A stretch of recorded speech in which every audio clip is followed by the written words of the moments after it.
Bonjour à toutes et à tous. Alors nous voilà dans la première vidéo du Fluffy Challenge.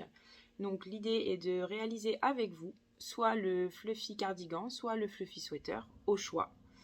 J'ai tenu à laisser le choix parce que certaines personnes ne portent pas de pull, d'autres ne portent pas de cardigan. Ça laisse le choix à tout le monde de pouvoir se lancer dans la réalisation de ce qu'il préfère. Alors cette première vidéo, donc, je vais vous parler du matériel dans un premier temps. Ensuite, nous allons parler de la laine, des différentes équivalences. Donc je vous ai préparé des petits échantillons pour vous montrer comment et quelle laine choisir pour qu'il y en ait pour tous les goûts. Ensuite, je vais vous parler des patrons, où les télécharger et ce qui les compose. Et ensuite, on fera la réalisation de l'échantillon dans un premier temps. Voilà. Donc on va commencer par le matériel. Donc tout d'abord, il vous faut déjà des aiguilles. C'est un ouvrage qui se tricote en aiguilles circulaires. L'avantage, c'est que vous n'avez pas de couture à la fin de votre ouvrage. Une fois qu'il est terminé, il ne reste qu'à le bloquer et à le porter. Ça, c'est tout l'avantage des aiguilles circulaires. Je vous conseille plus particulièrement les aiguilles interchangeables. Donc là, ici, vous avez une paire d'aiguilles qui a été montée sur le fil, enfin sur le câble. Et vous pouvez voir qu'il y a une petite jonction ici. Je vais vous montrer comment faire. Interchangeable, c'est intéressant parce que ça permet d'avoir que seulement une paire d'aiguilles en 7 mm et une seule paire d'aiguilles en 4 mm, comme c'est préconisé dans les deux patrons, donc le Fluffy cardigan et le Fluffy sweater. L'avantage des aiguilles interchangeables, c'est que comme on a besoin de deux câbles, donc un câble en 60 cm et un câble en 40 cm, la longueur du câble correspond à la longueur avec les aiguilles posées. Donc en fait, avec les aiguilles posées, on a 60 cm ou 40 cm. Voilà. Je vais vous montrer comment faire pour justement monter vos aiguilles interchangeables sur vos câbles. Et vous allez retrouver aussi dans la description tous les liens qui vont vous permettre d'acheter le matériel en fait, à des prix corrects. Toujours pareil, j'essaye de vous trouver des prix plutôt corrects, pas trop chers. Alors je vous fais un petit point là-dessus aussi, c'est Knit Pro que j'ai choisi. Après, il existe d'autres marques, vous pouvez, vous faites vraiment comme vous êtes à l'aise. Il faut que vous soyez vraiment à l'aise avec votre matériel. Moi, c'est Knit Pro, celle que j'ai là. Il en existe même un kit complet où vous avez toutes les aiguilles. Je crois qu'on a au total 10 ou 12 paires d'aiguilles de tailles différentes, 4 câbles. Donc c'est plutôt bien fait. Et pareil, je vais vous mettre le lien dans la description. Comme ça, si vous préférez avoir directement tout le kit, au moins c'est moins cher. En fait, ça vous revient moins cher. Donc, on va monter ensemble, du coup, nos 4 mm. Hop, on montre là. Les 4 mm sur le câble 40 cm. Pour vous donner une idée. Donc, on a notre câble, 2 pas de vis. Donc, vous mettez votre aiguille dans votre pas de vis.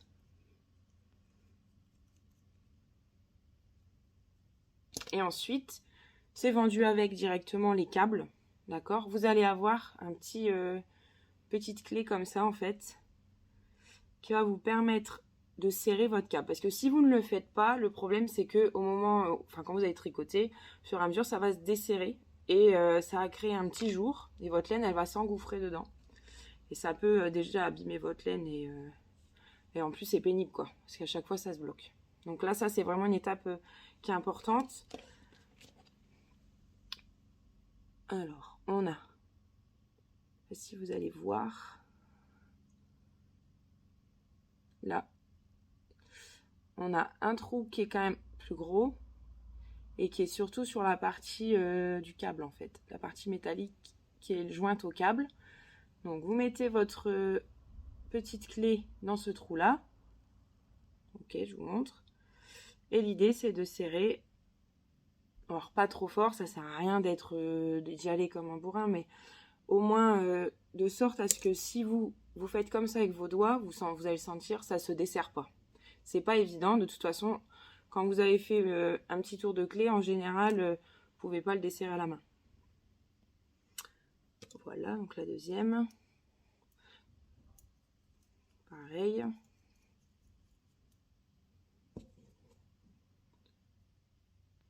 Je mets ma petite clé. Et ensuite, je serre. Voilà.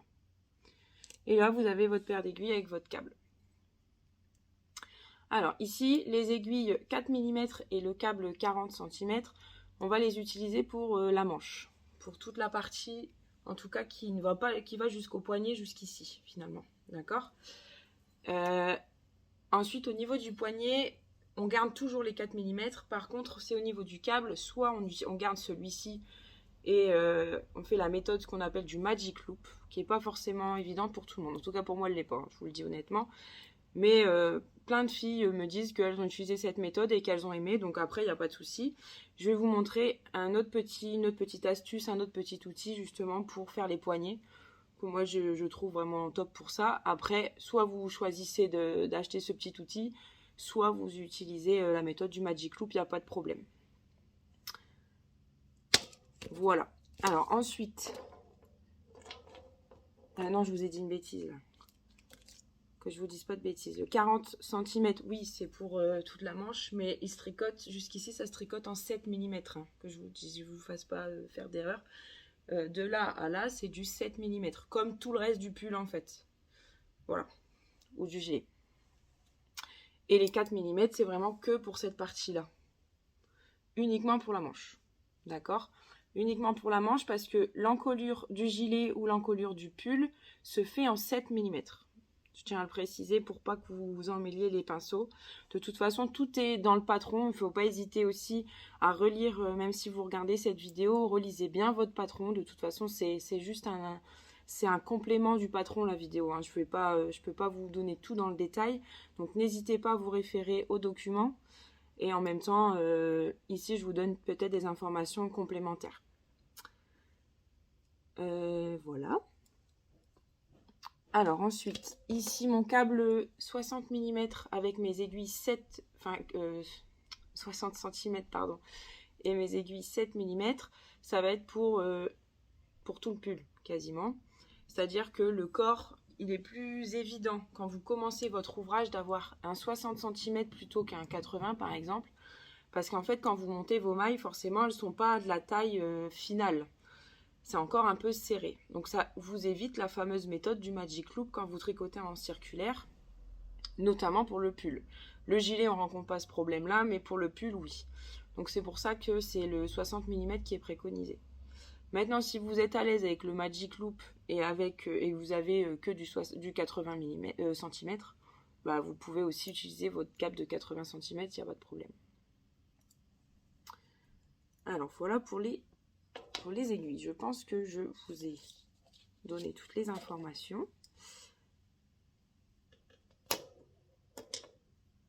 Ensuite, vous allez avoir besoin de marqueurs de mailles. Donc là, j'en ai des un peu mignons, un peu fun, avec un petit panda. Ici. Voilà. Donc ça, c'est des petites choses que j'ai trouvées chez Barbara Craft & Fabric, qui fait des choses très sympas, très mignonnes. Je vous mettrai le lien aussi dans la description. Et vous avez les marqueurs de mailles tout simples. Il me semble que Barbara en fait aussi, mais sinon, vous en trouvez, et je vous mets le lien aussi, sur Rascol. Donc ce sont des petites, comme un peu des petites ampoules. Voilà. Alors, il me semble que sur les 7 mm, celle-ci, elle passe. Ouais. Après, au-delà, ça commence à être un peu plus serré, quoi. Mais là, 7 mm, pas de problème. Voilà, donc le marqueur de maille, il nous sert à marquer des temps, enfin des points importants, c'est-à-dire à quel moment je vais devoir faire ma séparation pour mon emmanchure, par exemple. Parce qu'on va monter tout le bas, hop, et ensuite il va falloir séparer pour faire le devant haut et l'arrière haut, tout simplement. Donc bah, ça va nous servir de marqueur, tout simplement. Ensuite, vous allez avoir besoin d'un stock maille ou un stock maille.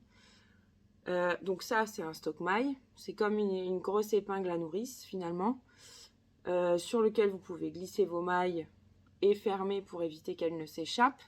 Mais vous pouvez également, et là je vais vous montrer un petit outil qui est aussi livré avec les aiguilles, enfin avec les câbles des aiguilles, en tout cas les aiguilles en elles-mêmes non, mais les câbles oui, et qui est vachement pratique.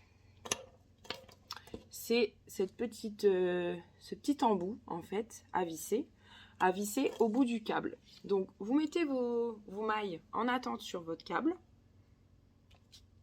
et ensuite vous venez fermer. Vous pouvez fermer de part et d'autre hein, si vous n'avez pas besoin. Hop, vous fermez des deux côtés.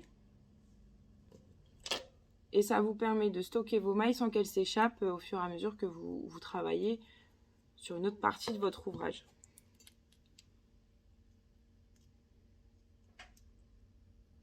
Et de la même façon, hop, on le met et on bloque. Parce que ça c'est pareil, ça s'en va très vite si vous bloquez pas. Et voilà, vous avez quelque chose comme ça. Donc vous avez toutes vos mailles dessus. D'ailleurs, je fais peut-être un exemple à vous montrer. J'ai pas mis de stock mailles. Mais ouais, j'ai un exemple.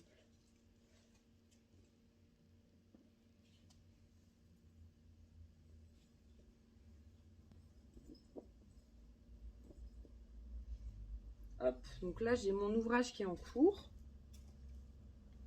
Hop, donc pas de souci. J'ai mis en attente, donc c'est sur mon câble, il n'y a pas de problème. Et ensuite j'ai juste à mettre mes petits embouts comme je viens de vous montrer sur l'autre câble. Pour éviter que ça s'en aille. Voilà, donc ça c'est le côté qui est très pratique. Si vous n'avez pas de stock maille mais que vous avez suffisamment de câbles dans votre trousse à tricot, ça fonctionne très bien. Aussi vous pouvez utiliser un brin de laine que vous avez en trop.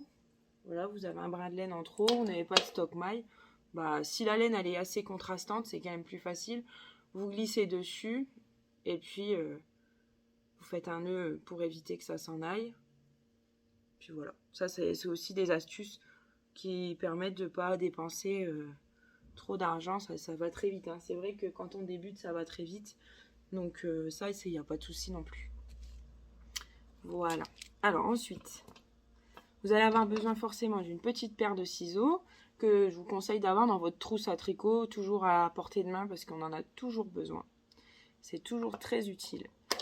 Un mètre ruban pour savoir mesurer mon échantillon, savoir mesurer mon ouvrage au moment du blocage, avant le blocage et après. Et ensuite, il va vous falloir une aiguille à laine. Donc, c'est comme une aiguille à broder, mais en bien plus grosse. Et elle va nous servir à rentrer les fils à la fin de l'ouvrage. Donc voilà, tout simplement.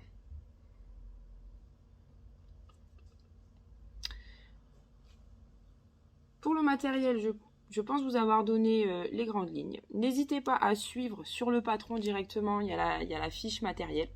Vous pouvez suivre directement sur le patron et en dessous de la vidéo, je vous mets en description les liens qui vous seront utiles si vous n'avez pas encore le nécessaire chez vous.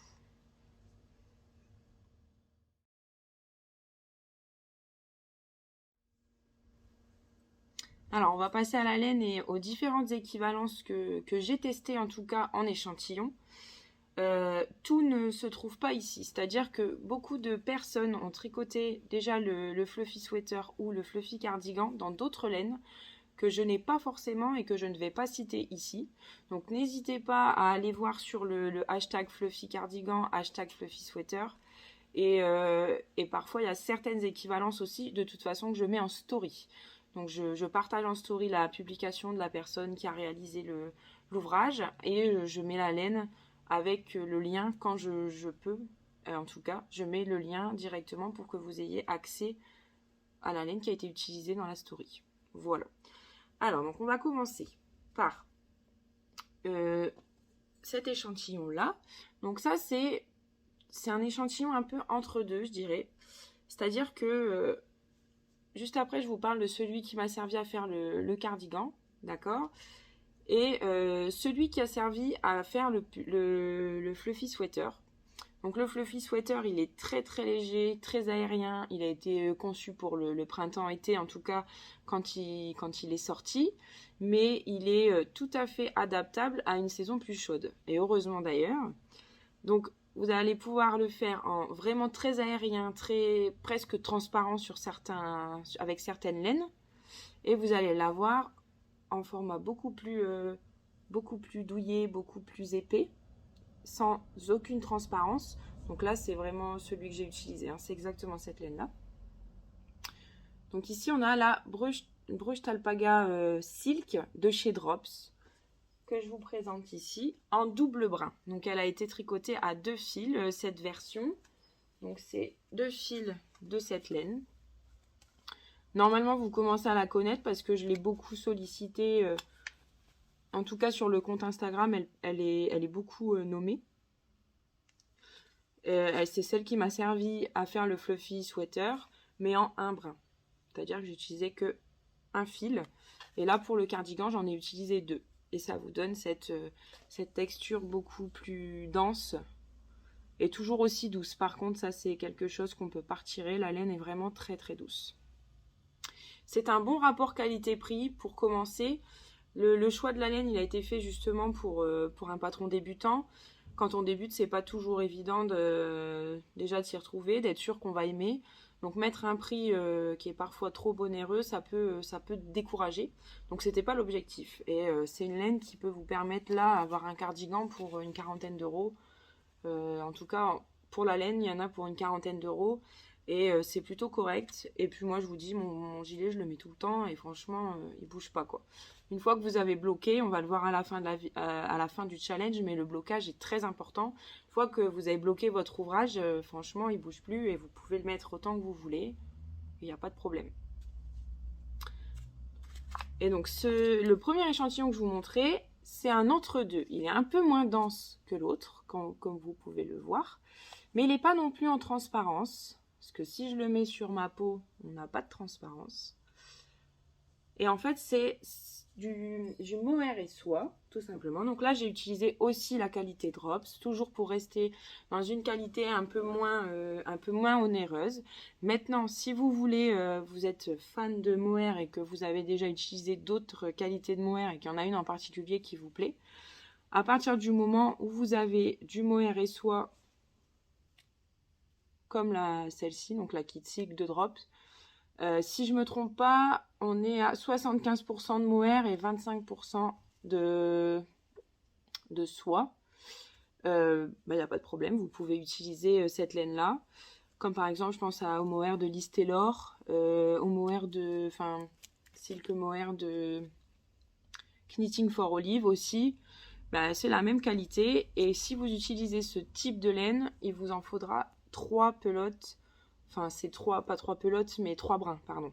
C'est vrai, c'est tricoté en 3 brins, comme vous pouvez le voir ici.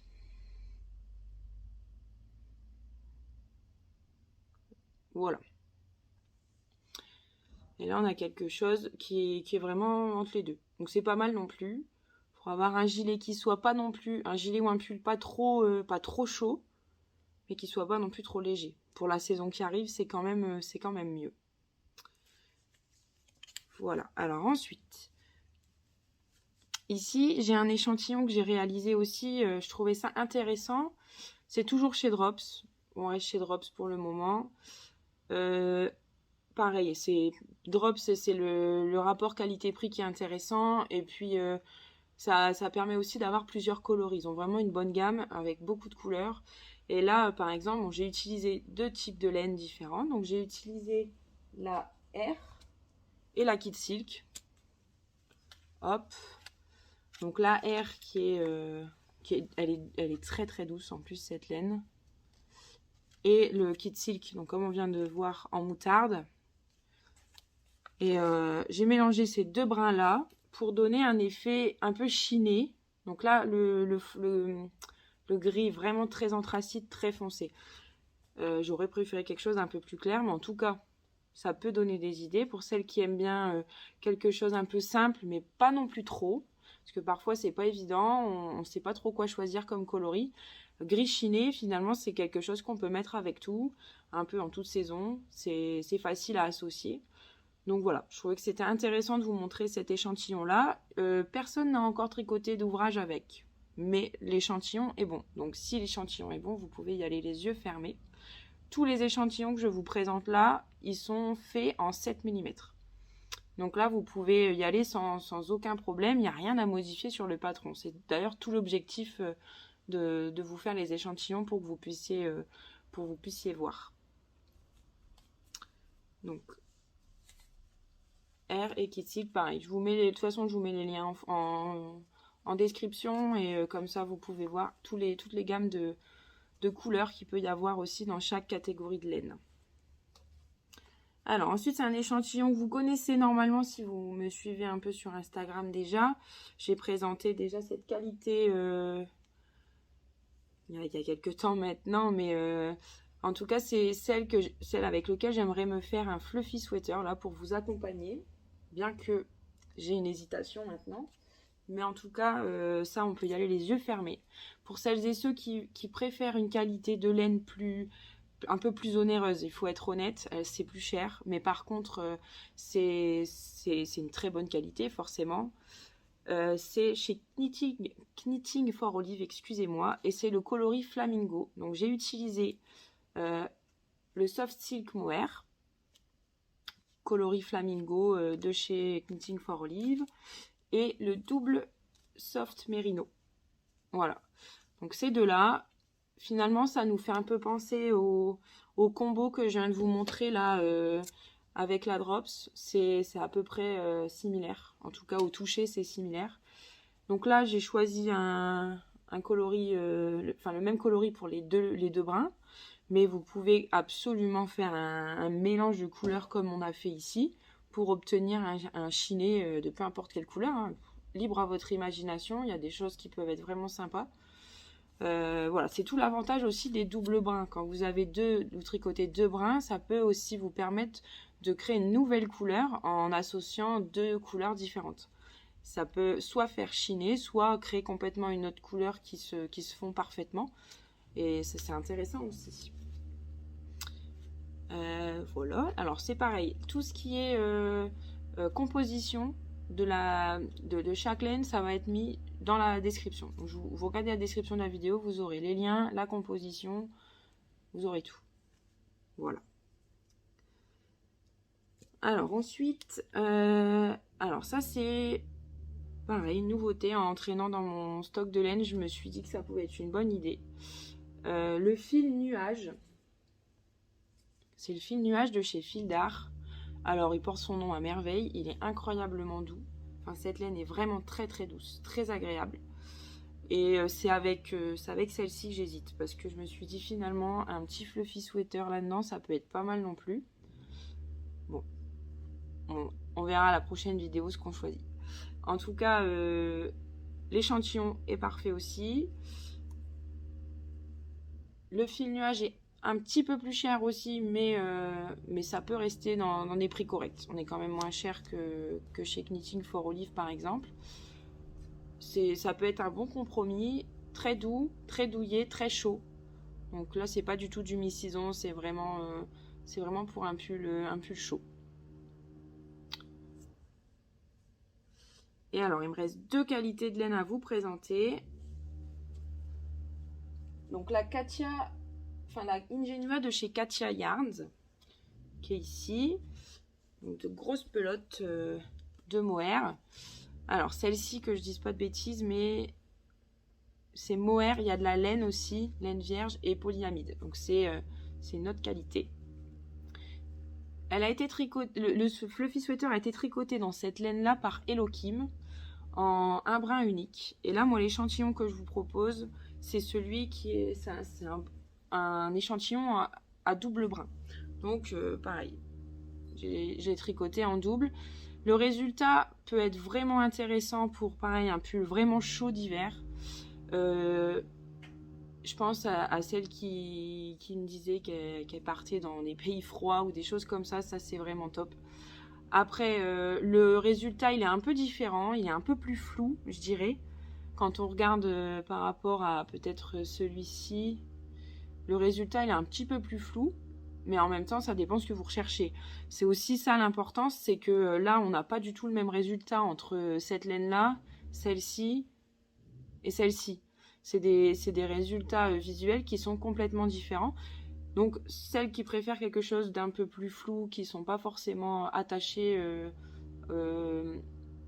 au point qui se détecte vraiment bien. Par exemple là on voit très bien le point mousse. Là aussi. Bon là c'est un peu plus flou. Ben pourquoi pas. En tout cas c'est une qualité de laine qui fonctionne très bien pour le fluffy cardigan ou le fluffy sweater. Il y a quelques coloris. Il y en a pas non plus énormément, mais il y a bien une dizaine de coloris si je vous dis pas de bêtises. Donc il y a de quoi faire aussi, et en double brin, donc on peut aussi faire des combos de couleurs. Et vu comme elle se mélange bien quand elle est tricotée, là vous pouvez vraiment créer un chiné qui peut rendre sympa. Hein. Donc voilà, Katia Ingenua. Et pour la dernière qualité de laine, là vous la connaissez je pense parce que Aline Coco Épices Abricot l'a tricoté, mais elle l'a pas encore posté je crois, mais en tout cas elle le tricote. Et Vanessa l'a tricoté par contre, ça c'est sûr. C'est la qualité de Fonty, de la filature Fonty, Ombelle. Alors Ombelle c'est du bonheur à tricoter, c'est du bonheur à porter, c'est voilà, c'est hyper qualité aussi. Donc là on est plutôt sur une gamme comme la laine Ingenua d'ailleurs, c'est un petit peu plus cher. Par contre le résultat il est vraiment parfait. Je vous montre le résultat de l'échantillon. Là c'est pas flou, hein. C'est bien clair, c'est bien net, hyper douillé, vraiment top. Enfin, ça ressemble un petit peu à celle de chez... Alors, ça ressemble visuellement à celle de chez Drops. Par contre, celle-ci se tient mieux. On garde plus le gonflant. Pour se dire les choses, honnêtement, hein, ici, elle est plus chère, cette laine. Mais par contre, le gonflant, vous le gardez vraiment. Au blocage, ça ne bouge pas. Donc là, ça ne bouge pas non plus. Mais le gonflant, il est quand même moins... Il reste moins présent. Et là, c'est que là, vraiment, je sais pas si vous voyez bien la différence, quoi. C'est incroyable. Enfin, voilà, cette laine, elle est top. Et ils ont une quantité de couleurs incroyable aussi. Vous pouvez faire tout ce que vous voulez. Elles sont toutes plus belles les unes que les autres. Enfin, voilà. Et on peut aussi faire comment dire, le chiné ou créer notre couleur avec 2 brins, vu que ça se tricote en 2 brins sur cette version-là. Aline, il me semble, le tricote dans cette couleur-là, mais en brin unique. Donc ça va nous permettre aussi de voir un petit peu la différence. Mais là, pour la saison qui arrive, en tout cas, le double brin, c'est ce qui est conseillé. Forcément, c'est plus chaud, c'est plus douillé. Et ça se porte très bien en hiver. Donc voilà pour la laine. Pour les échantillons, on va le voir à la fin de la vidéo. Mais moi, je vous conseille vraiment de réaliser votre échantillon. La simple et bonne raison, c'est que on tricote toutes et tous différemment. Soit plus lâche, soit plus serré. On a une façon de tenir nos aiguilles comme ci, comme ça. Enfin voilà. Et il n'y a pas de bien ou pas bien. C'est simplement que on est tous différents et différentes. Donc l'échantillon, il est super important parce que il se peut aussi que, en fonction de votre manière de tricoter, vous deviez choisir soit une aiguille plus petite, soit une aiguille plus grosse. Si vous tricotez vraiment serré, c'est compliqué de dire bon bah c'est pas grave, je vais me forcer à pas tricoter serré. C'est super dur parce que vous faites pas attention. Donc c'est ce qui est logique. Donc si vous n'arrivez pas à desserrer votre façon de tricoter, et tout simplement on utilise des aiguilles 7,5 mm. On fait un échantillon toujours, on essaye voir si c'est bon ou pas. Si on obtient 10 cm avec les 7 mm en large et en hauteur, on est bon. Si on a un demi ou 1 cm de trop, on peut... de moins, pardon, c'est que vous tricotez trop serré. Si il vous manque 1 cm ou un demi centimètre, utilisez des 7,5.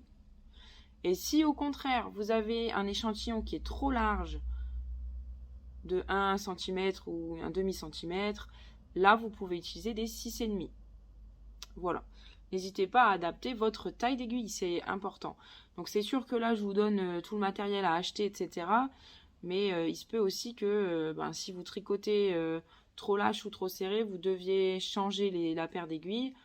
Après, il faut aussi prendre en compte le temps d'adaptation. Vous devez vous adapter au tricot si vous n'avez jamais fait. Donc il se peut aussi que vous alliez moins serrer avec le temps. Moi, je sais qu'au début, je serrais vraiment très fort. Aujourd'hui, je serre moins. Mais je serre plus que certaines de mes copines qui tricotent, par exemple. Donc voilà, il faut vraiment vous adapter à vous et que ça reste confortable. Prenez du plaisir, c'est la première chose à faire. Voilà, je pense que je vous ai tout dit pour la laine. Simplement, oui aussi, la laine qui a été choisie pour le patron, que vous retrouvez dans le patron, donc c'est bien celle-ci. La Brushed Alpaca Silk de chez Drop. Sur le Fluffy Sweater, elle est en 1 brin dans le patron, mais vous pouvez doubler sans problème. Et pour le Fluffy Cardigan, elle y est en double brin pour donner ce résultat. Voilà. Donc pour les laines, c'est une chose qui est faite. Je vous laisse et je vous retrouve pour la suite pour vous parler des patrons et qu'on puisse faire un échantillon ensemble.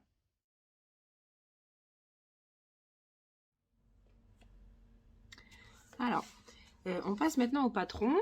Donc, les deux patrons qui concernent ce challenge ou ce cal, c'est le Fluffy Cardigan et le Fluffy Sweater. Donc, ce sont des patrons PDF numériques que vous pouvez trouver sur mon site internet cocomareknit.com et je vous mets le lien de toute façon dans la description. Le patron en lui-même fait entre 8 et 10 pages selon le modèle. Et vous avez avec le guide technique du débutant. Donc en fait ça c'est un peu un book qui peut vous être utile à n'importe quel moment, n'importe quel ouvrage. Dedans je vous explique le principe du tricot. Je vous explique comment bloquer, on va le voir aussi pour le challenge. Je vous explique chaque technique en image, donc tout est imagé, tout est détaillé pour vous donner une idée. Voilà. Donc en plus de la vidéo qu'on fait ici, vous avez vraiment tout en détail en image avec une petite description en dessous à chaque fois. Donc le but c'est vraiment de vous aider à vous lancer déjà et puis aussi à apprivoiser le tricot parce que forcément c'est quelque chose quand on n'a jamais fait qui n'est pas évident, mais c'est comme tout, hein. C'est comme tout et le fait d'avoir ça sous la main parfois ça peut aussi être réconfortant et se dire bon allez, avec ça il n'y a pas de raison que je n'y arrive pas.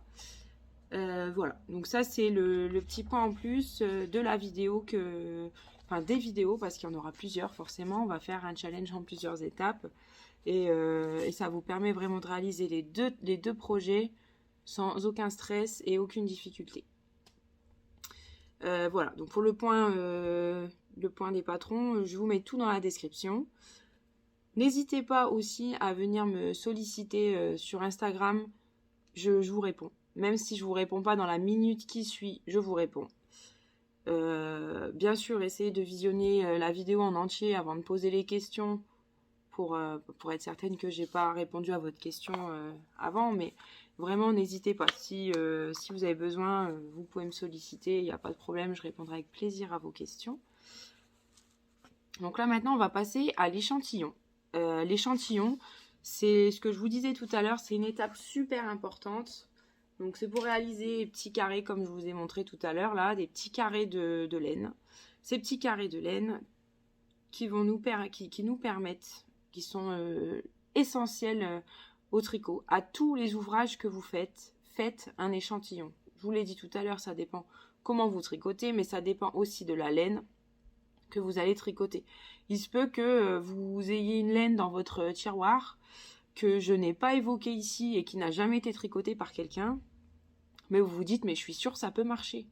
Eh ben allez-y, foncez, mais faites un échantillon et c'est lui qui va vous donner la réponse. C'est pas compliqué. C'est lui qui va vous dire si oui c'est possible ou non. Donc là, pour le réaliser, nous, pour le fluffy cardigan et le fluffy sweater, c'est la même chose, c'est le même échantillon. Vous l'avez aussi dans le patron. Je vais vous montrer ça tout de suite. Donc l'échantillon, il se trouve sur la page numéro 4 du fluffy cardigan. Et en fait, on va monter 14 mailles. Donc je vais vous montrer après, hein, bien sûr, on va le faire ensemble. Et on va monter 24 rangs pour obtenir 10 cm et 10 cm. Le tout en aiguille 7 mm. Voilà, tout est indiqué, tout est expliqué, et en plus de ça, vous avez la vidéo qui parle souvent mieux que les images. Donc ça, c'est la première étape de notre projet. Donc, je vais vous montrer en plan, vous allez voir mes mains, tout simplement, pour vous montrer comment faire. Et ensuite, ça sera la fin de cette vidéo, et la prochaine. Là, on attaquera vraiment le vif du sujet, on attaquera le pull. Donc l'idée, c'est que vous ayez à la fin de cette vidéo tout le matériel, que vous ayez fait votre échantillon. Et puis, une fois ça fait, bah là, on va pouvoir commencer à tricoter notre pull ou notre gilet. Voilà.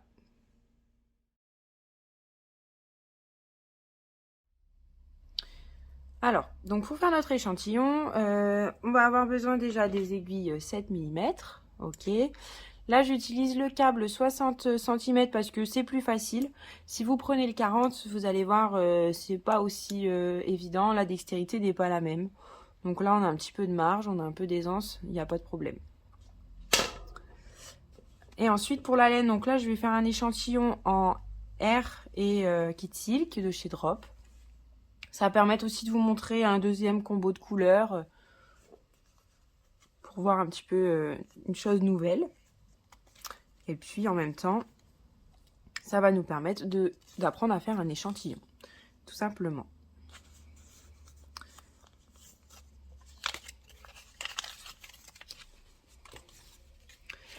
Alors, quand vous commencez une pelote, cherchez, vous allez avoir le brin, bien sûr, qui termine la pelote, d'accord, qui va dérouler comme ça. Moi, ce que je vous conseille, c'est de ne pas utiliser ce brin-là, parce que sinon votre pelote, elle roule, elle roule, elle roule. C'est pas pratique. Alors, vous allez chercher le brin intérieur, comme ceci, et ça va vous permettre de dérouler votre laine. Donc là, on a toute une bonne partie qui est partie, mais c'est pas grave. Ça va vous permettre de dérouler votre pelote sans qu'elle fasse le tour de la maison. Voilà, on va faire pareil de l'autre côté. Hop.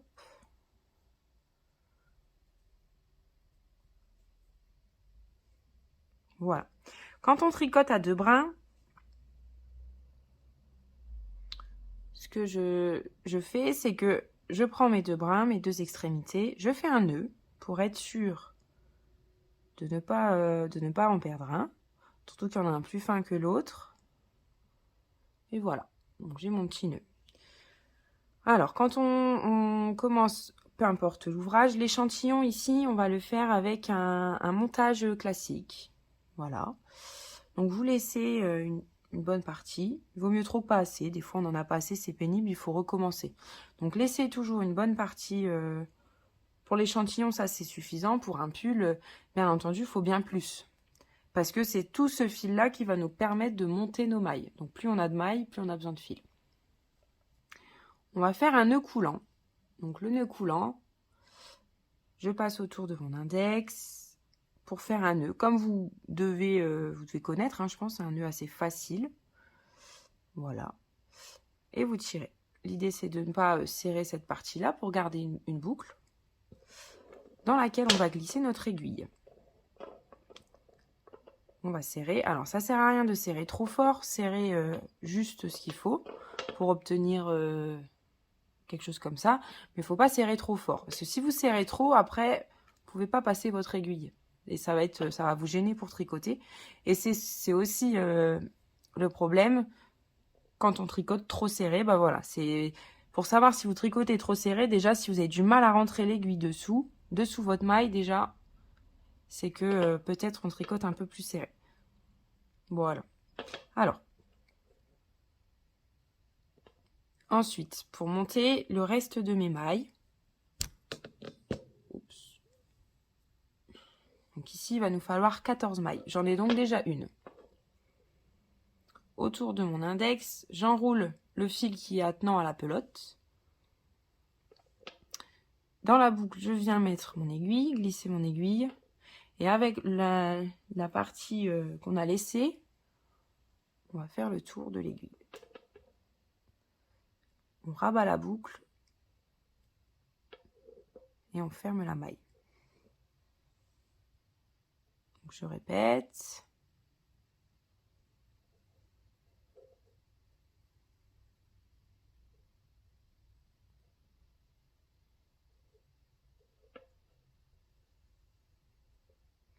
Ce type de montage, c'est pas celui-là qui est utilisé pour monter les premières mailles du pull et du cardigan. Je le précise pour pas que vous vouliez aller trop vite et que vous fassiez cette erreur-là.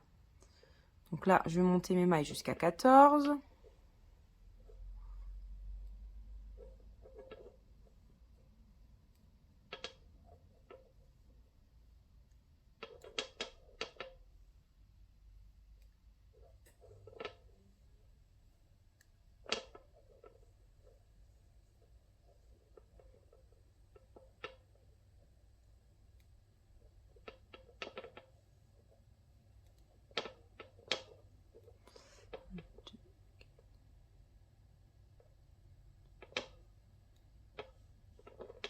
Et 14. Une fois que j'ai mes 14 mailles,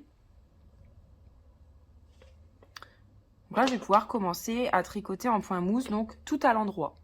Là, l'échantillon qu'on demande, il est tout à l'endroit. Donc, pour tricoter une maille à l'endroit, je prends ma deuxième aiguille dans ma main droite. Je tiens le fil attenant à la pelote dans le bas de ma main et je glisse mon aiguille dans la maille vers l'intérieur. Enfin, de l'intérieur vers l'extérieur, pardon.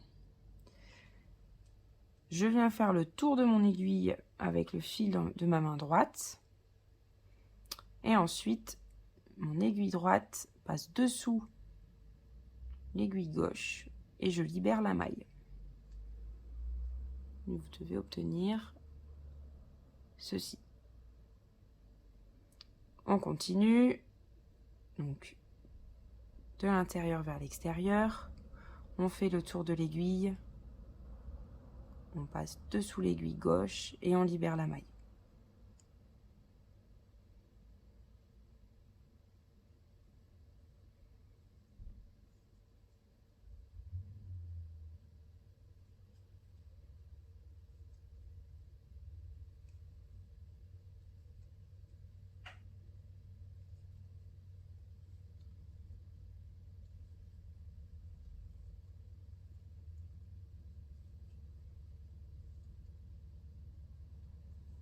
Faites bien attention quand vous tricotez à deux brins de bien prendre les deux fils quand vous tricotez.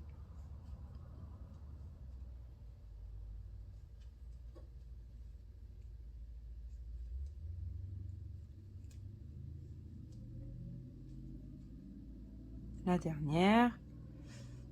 Et voilà. Donc de ce côté-là, on va pas encore bien voir, mais de l'autre côté, on peut voir les petits ponts qui forment l'arrière de nos mailles.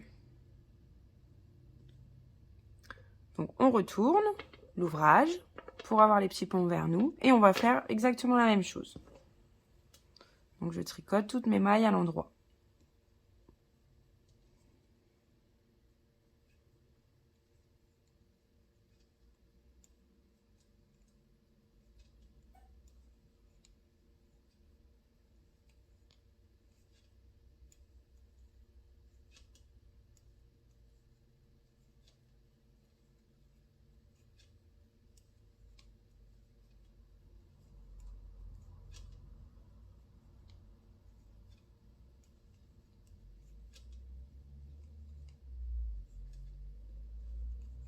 Là, je viens de tricoter donc mon deuxième rang. Mon deuxième rang.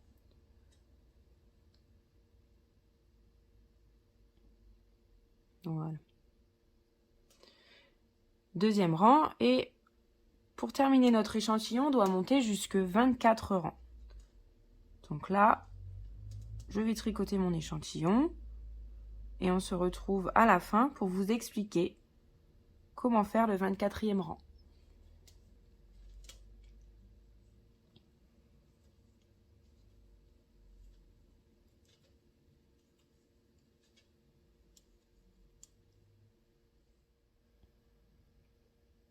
Voilà, donc là j'ai tricoté mon 23e rang. Et je vais tricoter avec vous le 24e qui va nous permettre aussi de fermer l'échantillon. Donc c'est le rabattage classique que je vais utiliser.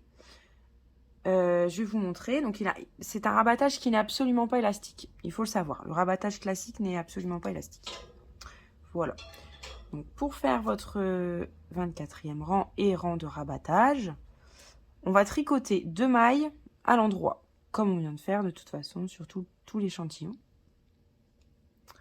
Une fois que mes 2 mailles tricotées sont sur mon aiguille droite, je viens prendre celle qui est la plus éloignée pour la rabattre au-dessus de l'autre, comme ceci. Là, je viens de rabattre une maille. Je vais faire la même chose tout le long de mon rang. Donc, je vais tricoter une nouvelle maille à l'endroit et je viens chercher la maille la plus éloignée pour la rabattre dessus.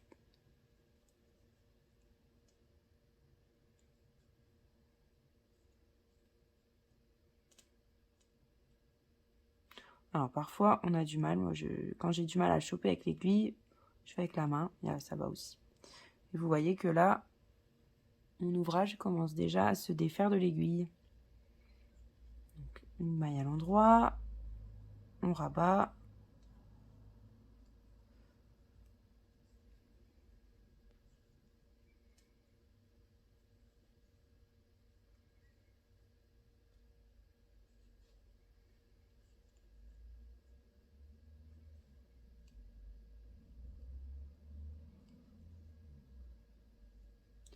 C'est pareil sur cette étape, ne serrez pas trop, c'est pas nécessaire déjà. Et ça peut aussi influer sur la taille du haut de votre échantillon. Si vous serrez trop, ça va être trop petit en fait. Alors qu'en réalité, peut-être que votre échantillon, il est bon.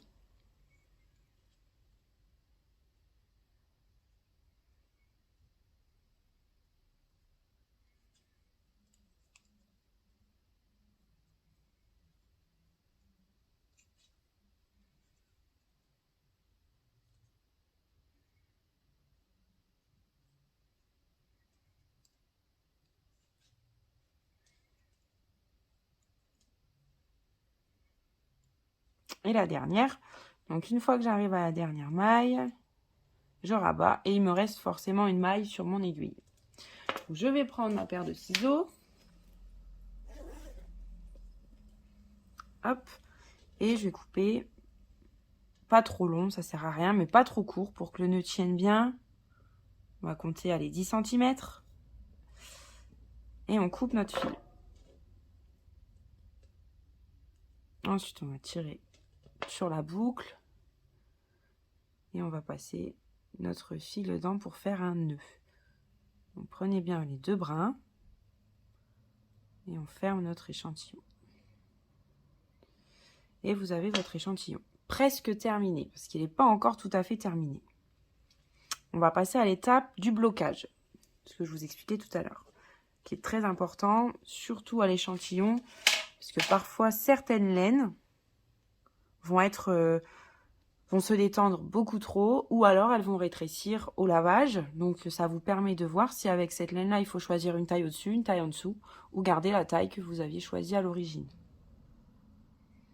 Donc on se retrouve tout de suite pour le blocage de l'échantillon. Pour le blocage de mon échantillon, je vais avoir besoin d'une eau tempérée avec une petite dose de savon à laine, de lessive à laine. Donc tempéré, c'est 19-20 degrés, c'est très bien. Mon échantillon, évidemment, une serviette pour essorer, dans un premier temps. Et ensuite, on verra à la seconde étape le matériel nécessaire.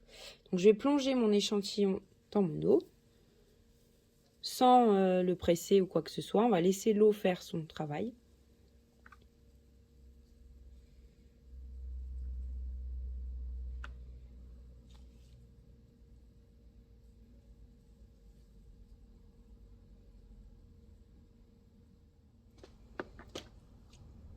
Ensuite, on va rincer notre échantillon à l'eau claire, toujours tempérée.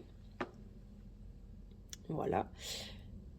Une fois que tout est bien, qu'il est bien propre, bien rincé, on va ouvrir notre serviette. Donc là, pour un échantillon, une petite serviette, ça suffit largement. Voilà. Et ensuite, on va venir chercher notre échantillon.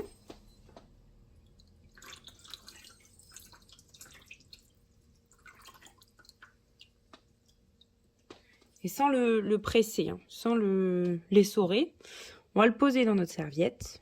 On va plier la serviette autour. Et le but, ça va être de l'essorer tout en douceur pour éviter justement que notre laine ou notre ouvrage se déforme. On voit la trace, c'est très bien. Selon l'ouvrage, vous pouvez même, quand c'est un pull, un gilet, vous asseoir dessus.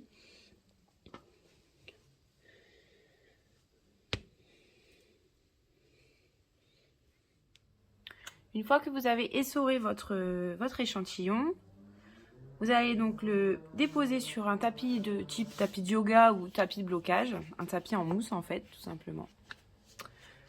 Avec votre mètre ruban, vous allez mesurer. Donc vérifiez ici qu'on est bien aux 10 cm. Et ensuite, avec les petites épingles de couture hein, que vous connaissez, épingles à tête, on va venir passer entre les mailles et pas planter dans une maille pour éviter d'abîmer la fibre. Pour le laisser sécher